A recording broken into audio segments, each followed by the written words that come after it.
consumers by And thousands of outsourcing dollars. was a They good say it will thing? hit new Who vehicle said sales so? and result in Who job said losses, since outsourcing the was a US good automotive thing, industry huh? relies heavily on imported parts. Take The jobs auto away tariffs from will other follow the day Americans? after April 2nd, when Trump is also expected to announce And we global got reciprocal all these tariffs. people Those sleeping are on aimed our at the streets countries in responsible for America the bulk of the US trade deficit.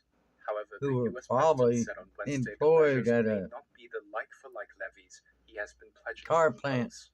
And we're going somewhere to make it all countries, or and car we're going dealer to that make it went very out of lenient. I think business, people are going to be very surprised. something It'll like be, that. in many cases, less than the tariff that they've been charging us for decades. Since It's taking office ridiculous. on January 20th, it used to be that schools individually had a lot of autonomy. It wasn't even just like state level. If you get down to like the history of American public school education, right? You can go back to very early America. I'm talking like pre-American Revolution America. And you had some states that had requirements, basically to ensure that kids were literate. Classical education, if you go and read the curriculums on it, it's beyond like what they teach in college these days. And that was the baseline going back to literally the 1700s. They had the Old Deceiver Satan Act, where they wanted everyone to read so they could read the Bible. Exactly. Yeah. They were Protestants. Yeah. Now, many people, including myself, would argue that apartment have a private server in their basement.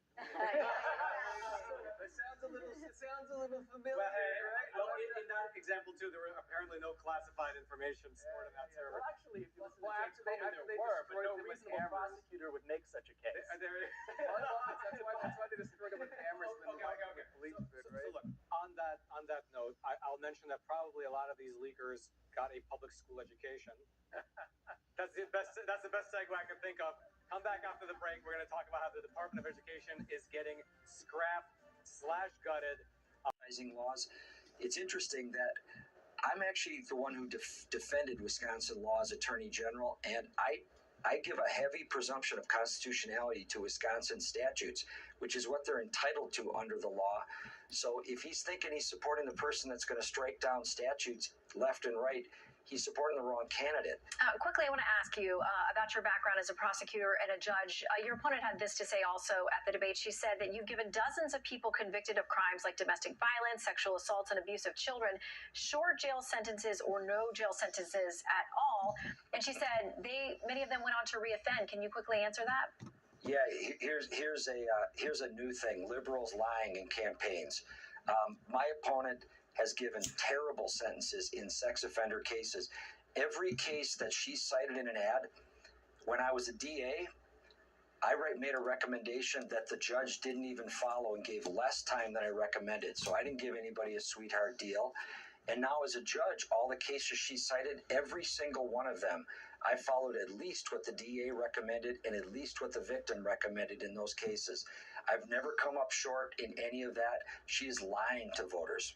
Well, Judge, this race is going to get a lot of attention. We'll be tracking it this week. And again, we invited your opponent on, and she was welcome to join us, but declined today. Judge Schimmel, thank you. Thank you. This pair of elections in Florida also going to serve as a potential early temperature check on the Trump agenda. We're back now with our panel. Okay, so to that Wisconsin race, the AP puts it this way. The April 1st election will affect looming cases on abortion, voting rules, congressional district boundaries, and more. Juan, it's up to, last check, nearly $80 million in spending for this race, the most expensive state judicial race ever. A record, yeah. It's astounding. And then the reason is that we are in this age of polarized politics in which, if you continue the sort of horse race politics analogy, Shannon, we're at 70 days, almost approaching 100 days into the Trump administration, and everybody's looking for the sort of where are the horses at the quarter-mile post as they come around the track. So everyone wants to know what's going to be the ruling from voters in these small districts on President Trump, on Doge, on the Signalgate controversy and the like, and on Elon Musk. Because as you pointed out in your, I thought, really good interview, what you saw is that voters are reacting to Musk as much as they are to the candidate. And Musk has put millions into this race. And, to me, Musk is the top donor to President Trump. The president is advertising Teslas on the White House lawn. I've never seen anything like it. He The bought Commerce one. Secretary is telling people to buy stock in Tesla. we're at a very strange point. But it's all about national politics, even though it's a local state Supreme Court race, and that's why you get the big money. Well, yeah, and Howie, to those Florida races, those House races, which are so critical for control of what's going on, and trying to get anything done on the Hill, and that also requires herding the cats and keeping every single member together, which is a whole other thing.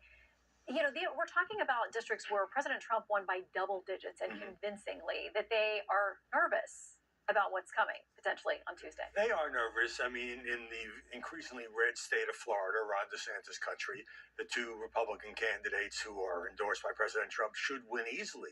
One of the reasons they're nervous is in that one of those districts, Shannon, you have the Democratic candidate outraising State Senator Randy Fein by 10 to 1. Right. I still think the Republicans will easily win. The Wisconsin race reminds us, look, it's Elon's America now. We're all just living in it. And he is back to doing this. If you sign a petition, two of you will get picked, and I'll give you $1 million each. The problem, the inconvenience there was that it's illegal. You can't buy votes. So But that's you can pay people potentially to sign up for a petition or to register to Sure. vote, but there have been questions about that. well, about the $1 million legality of checks things. would, of course, raise a Yeah, few no way. questions. Yeah, sign me up. Register in all 50 states. No, we would never do that. But Mark, there's a lot of money from the left. I mean, tens of millions that's flowed into that Wisconsin race as well. Yeah, it's a little bit of a waste if you're trying to create it as a bellwether. I don't think these off-year. This is a low turnout off-year race. In 2023, the Democrats won the Wisconsin Supreme Court race by 11 points, and the next year Trump won, and they lost the Senate race. If you look at Virginia, where Glenn Youngkin won, well, everyone thought, oh, maybe the Republicans have a chance in Virginia. No, it didn't happen that way. So these off-year races are not really bellwethers of anything. They're important in their own right, but they're not some kind of a sign that this is going to be some kind of a national trend. And Howard, Influence in the United States to carry out these operations. You get influential people in another country, in your target area, to do what you want and to create these narratives that suit the Chinese communists. If you can persuade the media persuades the public drives the political action.